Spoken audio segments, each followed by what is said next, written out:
Hello everybody, welcome back to our channel. Today also we have got you another video. In this video I will be showing you how you can simply go ahead and upload a template in your Capcut.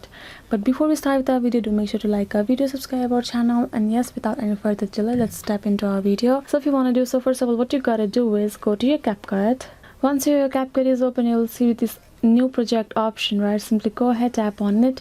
Actually, to upload your drafts, what you gotta do is you will have to be a editor, a professional editor, or who can provide the templates every now and then.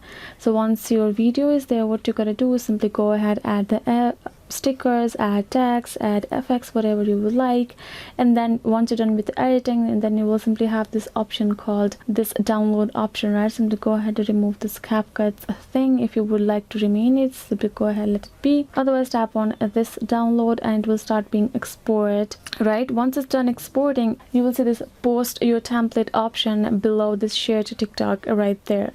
So you will simply be able to tap on that option now, and just like you in TikTok you upload, you will add in the hashtags, you will add and check in the viewers who you will allow to view, you will have your own account, and you will simply post here in Capcut. So yes guys, this is how you can simply do it apparently, and I hope this video was helpful. Yeah, thank you so much for watching. I'll see you guys next time.